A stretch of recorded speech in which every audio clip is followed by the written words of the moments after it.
All right, so I have Robin Switzer here with me, the brains and organizer behind and the owner of many ketogenic companies and KetoCon itself. So Robin, welcome to the show. I'm so excited to have you here. Thank you. Thanks for having me. Yeah, we were chatting a little bit off air, but I wanted you to save it for the interview because we were chatting about how we have similar health histories and what got you into keto to start with. I know you didn't come from the health world. You were in banking and maybe, I think, marketing before this. So in the business world before this. So what brought you here today and to this whole world of keto? Well, it's been quite a journey.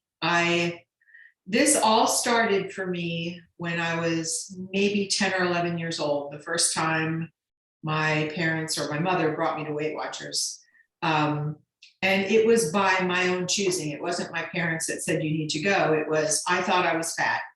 So that's where it all started. And there was a lot of that going on in my home. I mean, both of my parents struggled with their weight. Everybody was always on a diet. I have I'm Jewish, so in my family, you show love by eating, and you celebrate by eating. You soothe your sorrows by eating. You know, food is love. So yeah, very much so. And I definitely adopted that in my life. It's been a struggle for me my entire life. But like I said, it started around when I was 11. I convinced my mother I needed to go to Weight Watchers. They didn't want to let me in because I wasn't even, according to their graphs, their charts, I wasn't even 10 pounds overweight. But to me, I was fat. So that's where it started. And that went on through my teenage years, through my 20s, 30s, 40s, and the beginning of my 50s. Wow. So I guess you can say I'm very stubborn because I never gave up, but there were years that I did throw in the towel where I just gave up. So I have been on every diet known to man, including the dangerous ones, including taking pills when I felt very desperate. I've been through the binging cycles. I never had the courage, thank God, to purge, but I sure thought about it. I mean, I definitely have struggled with food addiction throughout my life. And I didn't always pick up on it when I was younger, but as I got older, I saw the cycles. It was sugar, starch, sweet, salty. And even during one cycle where I was taking, this was when I was in my 30s, I think, I was taking phentermine. Is it called phentermine? It's it's kind of a combo speed and appetite suppressant. And I think it's speed that is an appetite suppressant. But regardless, I was on that. I lost quite a bit of weight, but I was still mentally not able to cope with what was happening in my body. So I would go out and looking for things to binge on. And I would be like driving myself crazy, driving up and down the highway when I was traveling for work, looking for someplace where I could get something to binge on.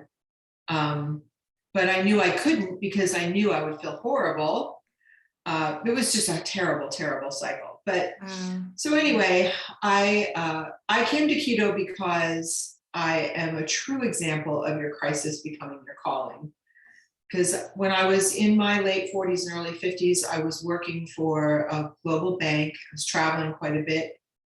And this is when I had lost some weight and I was still struggling with it.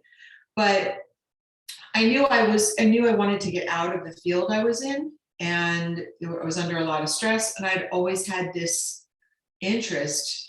obsession really with health, fitness, food, mindset, spirituality. It's just like that, all of this stuff tied together for me somehow.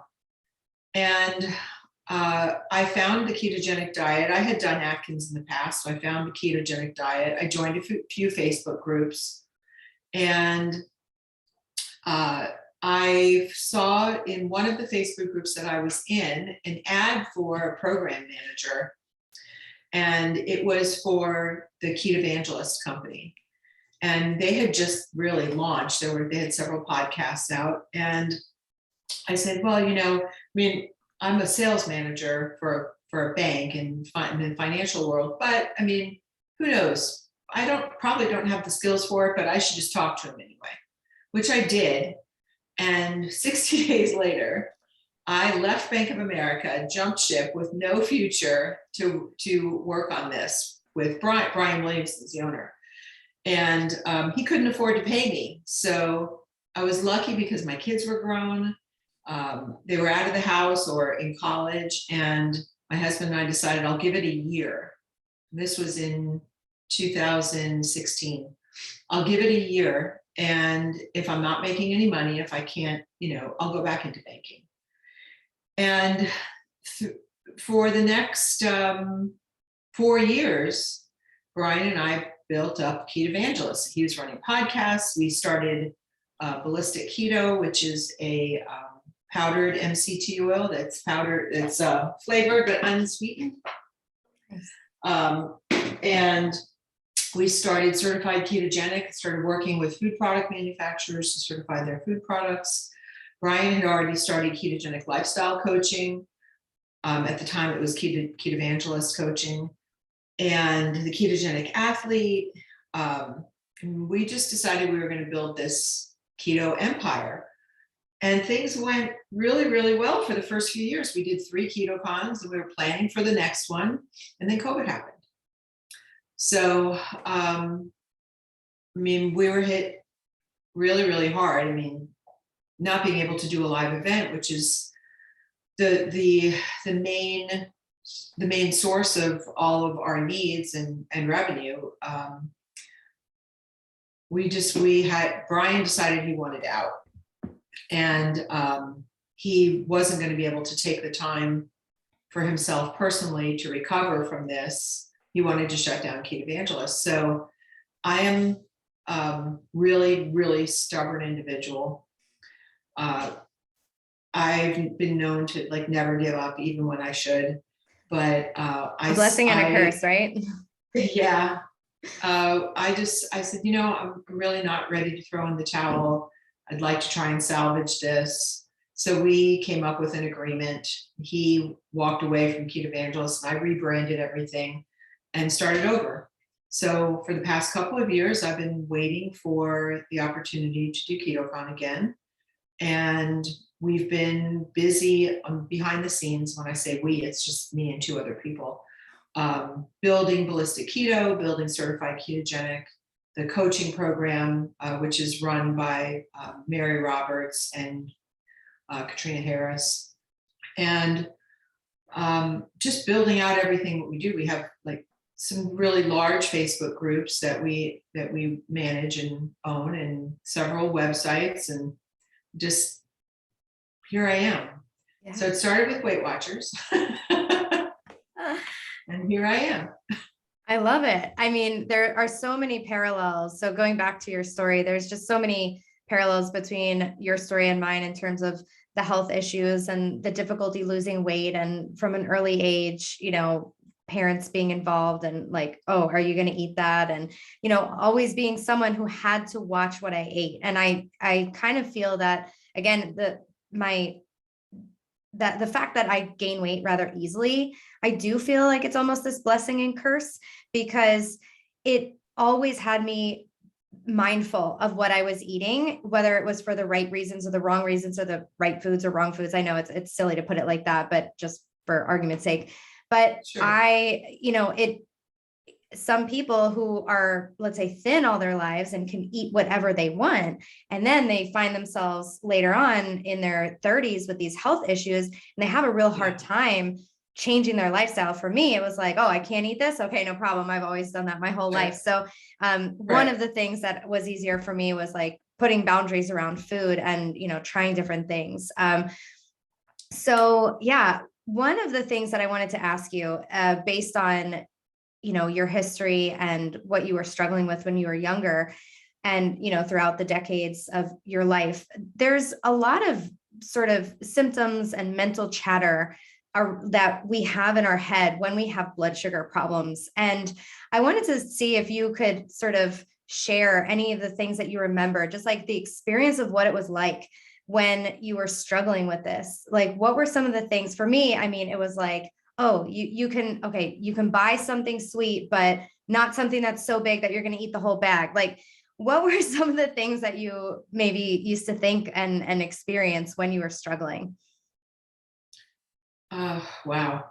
This goes back. I mean, I could talk for hours about the things that I remember struggling with. I mean, one of the things that came to mind when I was telling you a little bit of the backstory, I remember being with family during the Jewish holidays, and a lot of those holidays are very carb heavy. Traditional Jewish foods, very, very carb heavy. Yeah, like the apples and honey and the challah bread and stuff. Oh, And matzah, yeah. matzo balls, Mm-hmm. all kinds of desserts. And I remember being at the table and feeling like physically ill from eating the food, and feeling sad because I felt so ill, and feeling that fast downward slope. I mean, I was pretty young at the time, so it was probably hormonally imbalanced already just because of my age. Yeah. And that really had a huge impact on me because I would spend a lot of time being depressed about how I felt physically and how I thought I looked physically. Wow. The sweet stuff, man, that's a challenge. I mean, it was a challenge, I should say. I was never the person that could eat like one cookie. Same. It was either all of them or none. Mm-hmm. And it didn't matter how many there were. Yeah. I remember being around people who could have like one serving of Doritos. Who can do, like, how is that even possible? And I would and I'm talking family size back, I could eat it by myself. Like pizza, things like that, those trigger foods, I always had a problem with them, always. And I would go through periods where I would cut them out, and then I'd end up back on the wagon again, eating those foods. And once I let one or two of them in, it was over for me. Yeah. So what do you think? Oh, sorry. There's that delay. So what do you think was the difference between these other diets that sort of had you, back and forth, or like on plan, off plan, and then the lack of cohesiveness in terms of how much you healed from them versus keto? So what do you think the difference was, or what do you know the difference to be? I didn't really understand what was happening in my body chemically when I was younger. I only cared about losing the weight, only cared about being a size 2. Like that was the only thing that mattered. Yeah. When I started doing keto, I started learning about what's really happening when I'm eating those foods, and putting the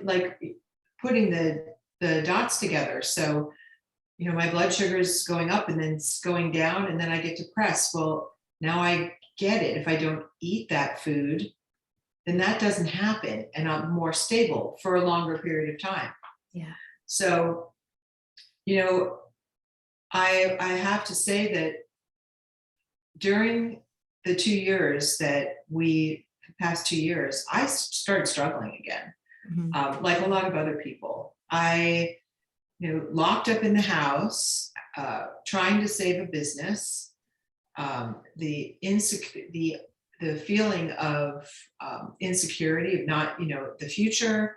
And my first granddaughter was born, and feeling so uncertain about that. Like it was a lot, and I found myself in that cycle again with keto products. Yeah. So it's only been like, it was during that time that I was like, God, I feel I'm right back where I was before I started all this. I recognized that feeling of desperation and that sadness and the depression and the cycles and the exhaustion.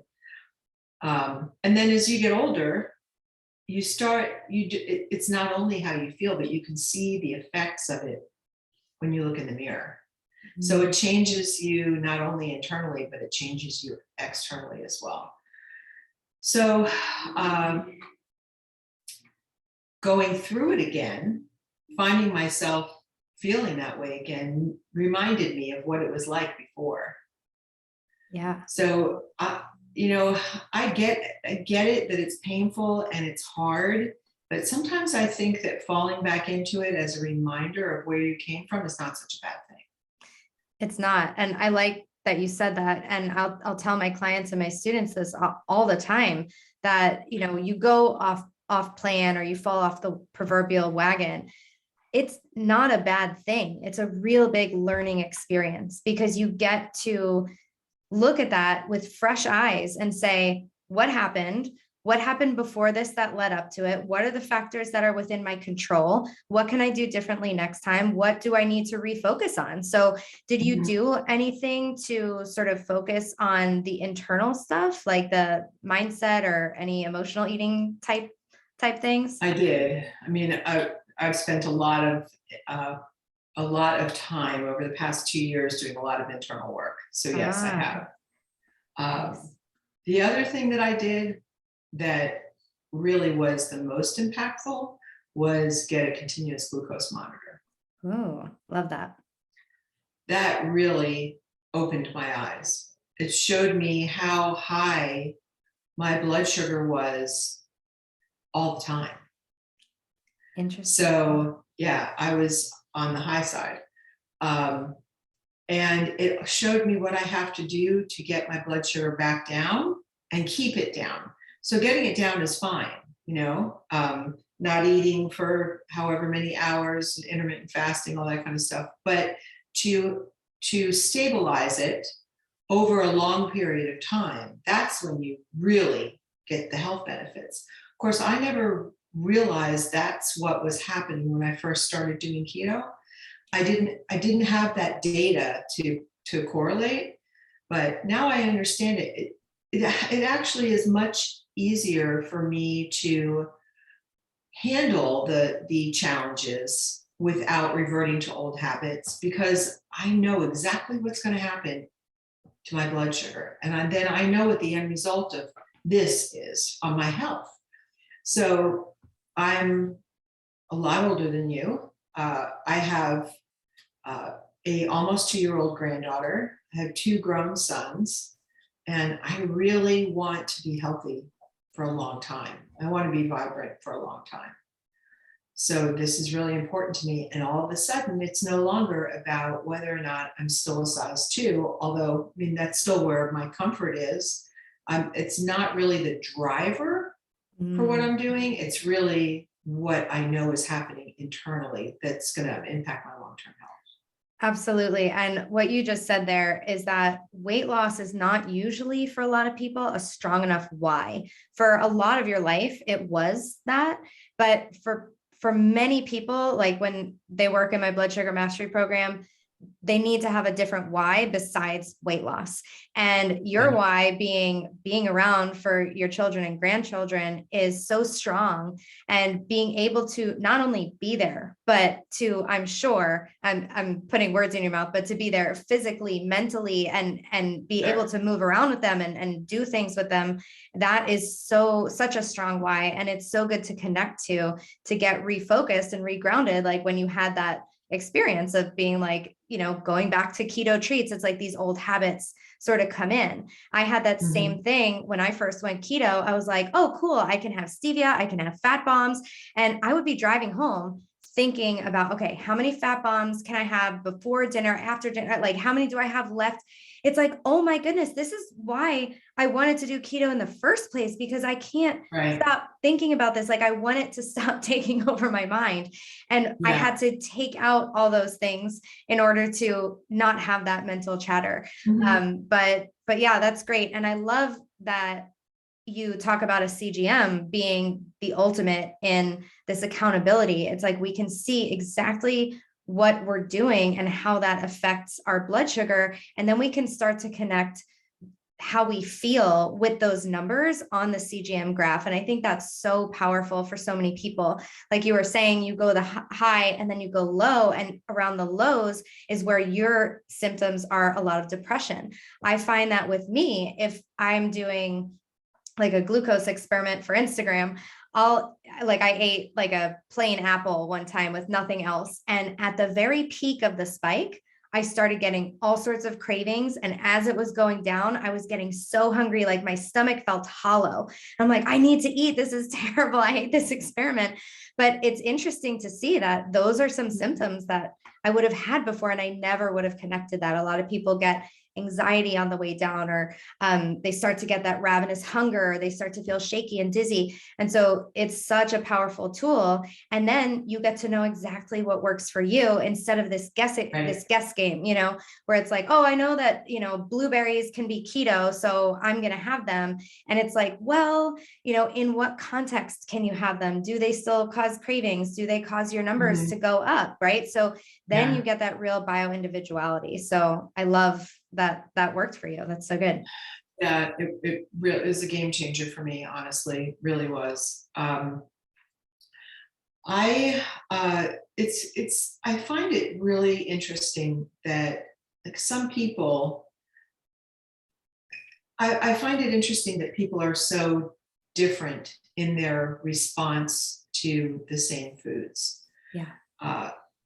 And I think that in the early years of my trying to figure all of this out, I was resentful that I couldn't have all those things because I wanted to lose weight, because they were diet food. They were not diet foods.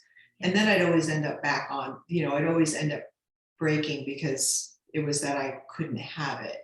It really, oh, I know this sounds so cliche, but I choose not to have the foods that do that to me now, as opposed to, feeling like I can't have them. And I think that, the ketogenic diet is interesting in that it can be tweaked so much for each individual. I love the fact that some people do really, really well on high protein and not so much fat. They're still in ketosis.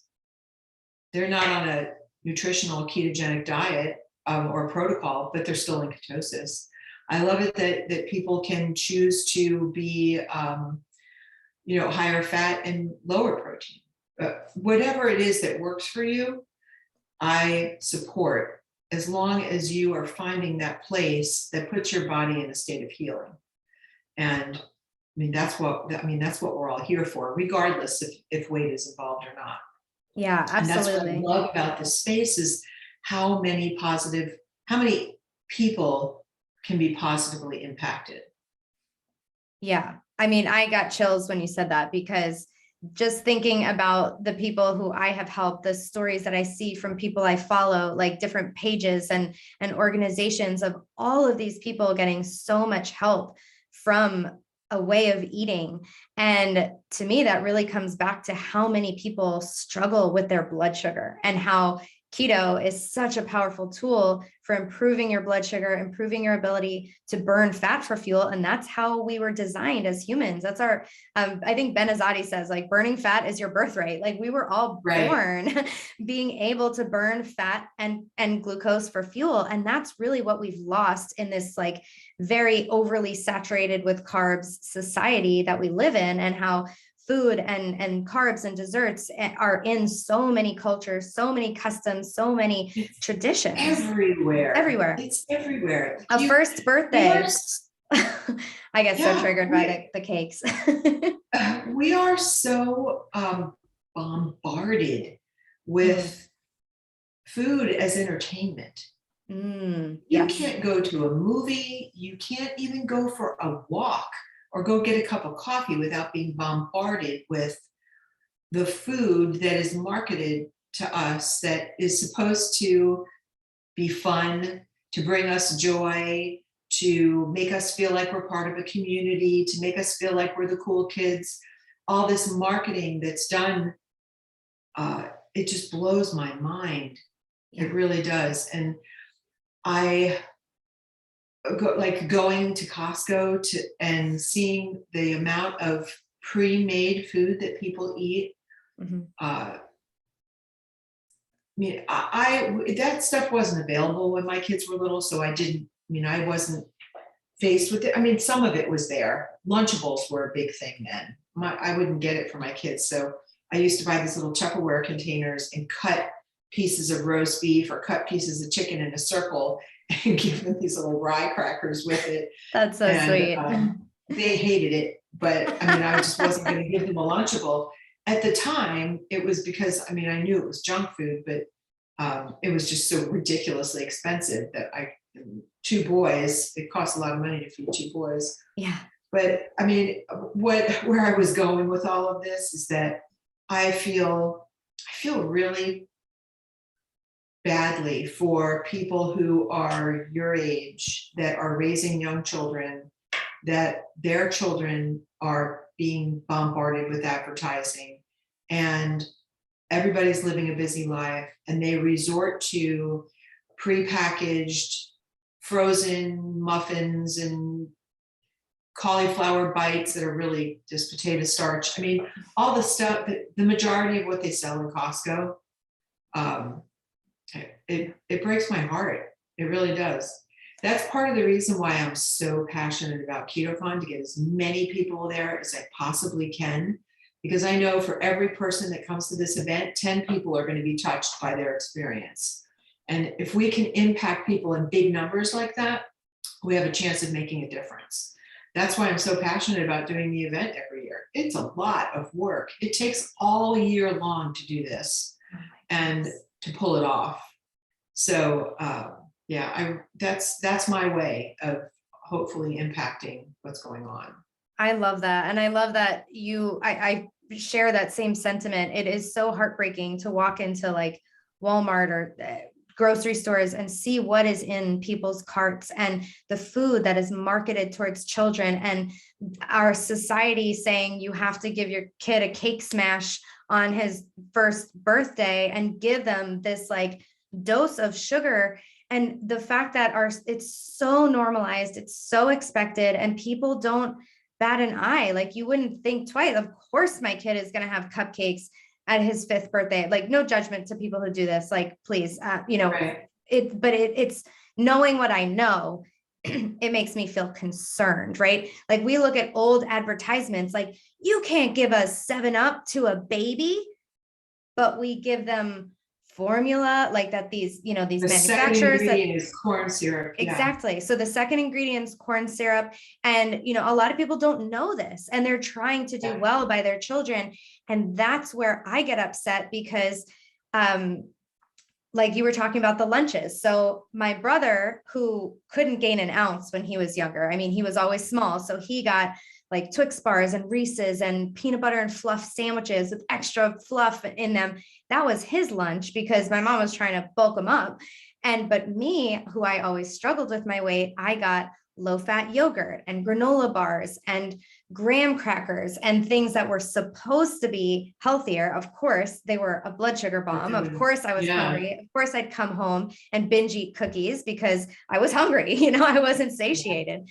And It's like my mom was trying to do well by me. And I ended up with all these issues by my early 20s.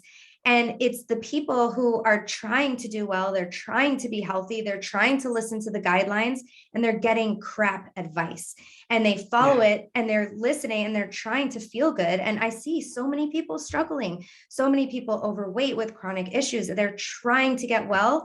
And the advice that's out there, especially in the mainstream, is so bad. And so I love that, I quit my job. I retired from speech therapy. I did sort of what you did. I'm like, it was through the pandemic that I was able to work from home and just Sure. switch over to nutrition full time. But I'm like, I have to get this message out here. The second I learned about this stuff, I wanted to shout it from a rooftop. I'm like, we've been lied to. This is bad Right. information. and Right. and that the fact that keto and this lower carb approach and focusing on your blood sugar can bring healing to, I mean, 88% of people who are metabolically unhealthy. There's so many people to reach.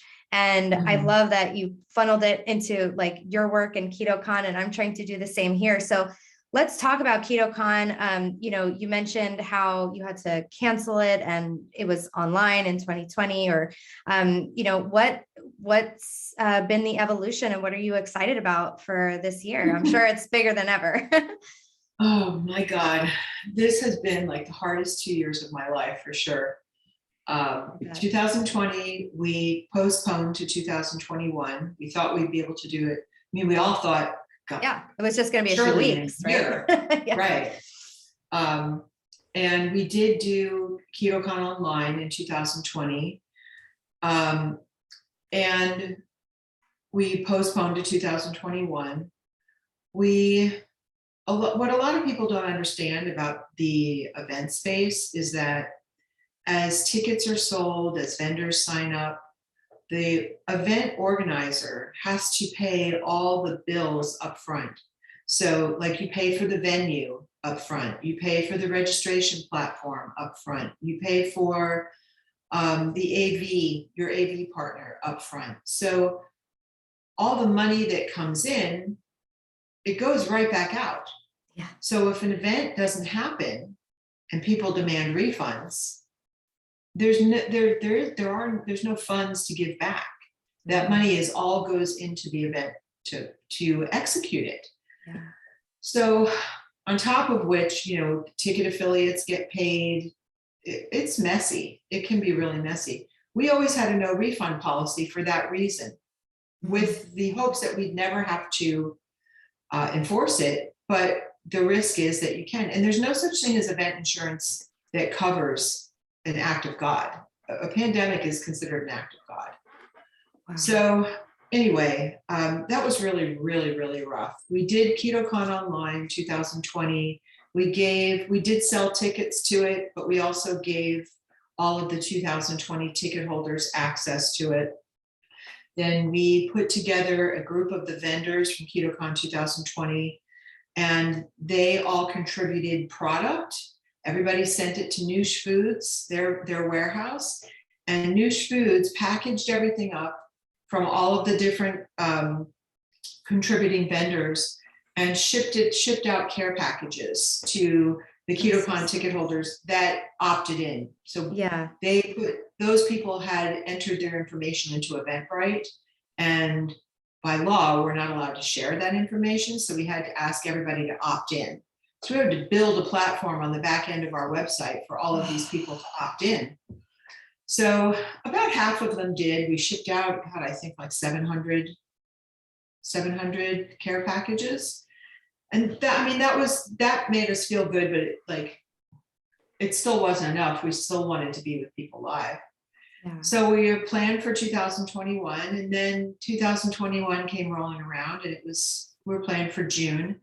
March comes rolling around, and we're like, no one's giving us any idea on how we're supposed to do this. The city of Austin and the state of Texas were arguing about whether or not masks were mandated. They were arguing about whether or not you could even have an event with more than 2,500 people. They were telling us that if we did have it, we'd only be able to let in a certain number of people at a time, and everybody else would have to wait outside. One person leaves, one person can go in. You can't do that with 3,000 people. No. Then what was the other thing that they told us that we would have to do?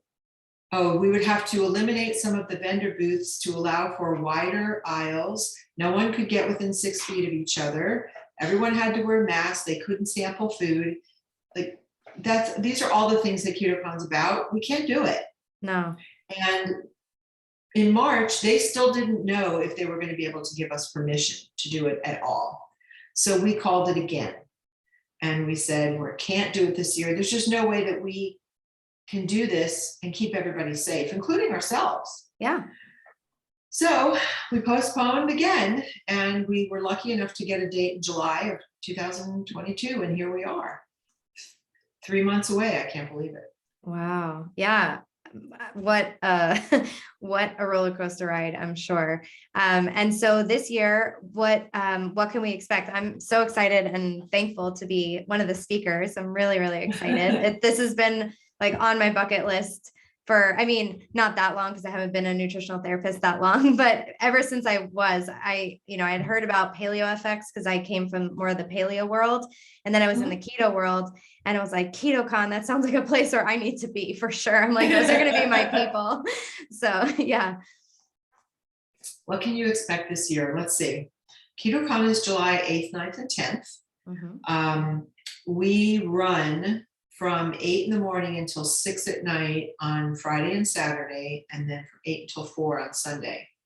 There are currently 58 speakers.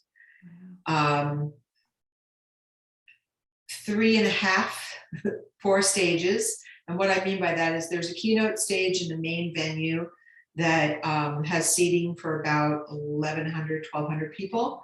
And then there's breakout rooms that are on the second story of the convention center that hold about 150 people each. And then there's a VIP breakout room. So that's 4 stages that we run all day, pretty much every day of the event. There's a medical panel, a stories panel, and a success stories panel. And those are all exactly what they sound like. The medical panel is medical professionals. We open up the floor to people who want to ask questions of the specific panelists. We're doing the same thing with the athlete panel, the fitness panel. And then the success stories panel is a group of people that are hand selected based on their story, and their experience with the ketogenic diet. We try to keep it varied as possible. So each person brings, a different perspective and a different value to the conversation. And we close with the success stories panel because we want people to leave the event really motivated and inspired and touched, emotionally touched, that they feel that they're part of a community, that there are people that are experiencing the same things that they are, and they can take that home with them and implement what they've learned at the event. Wow, that's awesome. There's cooking demos that will be taking place. We're setting up a networking area this year that will also have like a selfie photo lounge in it, where we'll have scheduled time for different speakers to do meet and greets in the networking area. So I'm actually working on the schedule this week. And it's never ending. From the minute we open in the morning until the minute we close at night, it's nonstop. Yeah. The vendor floor and the keynote stage are all in the same part of the venue. Mm-hmm. So when you walk into the main hall, you walk right into the exhibitor hall vendor floor. And the main staging area is in the very, very far back that has like super high drapes for, sound mitigation, that kind of stuff. So the vendor floor is open that entire time. So if there are no speakers that you're interested in hearing, you can walk the vendor floor. We had space for 250 vendors, but we made some changes because of that networking area. So right now we have space for about 200, maybe 220 vendors. And there's currently a little over 100 signed up. So we may make some more changes, but it's going to be crazy. It's going to be hard to see the whole vendor floor during the 3 days because there's so many people. And you're going to want to stop at each booth. And here's why. The majority of these companies were started by people like you and I. They started this protocol to find solutions for their own health. And in that process, they found a need for something, like something they wanted that they couldn't find anywhere else. Yeah. So they started a company.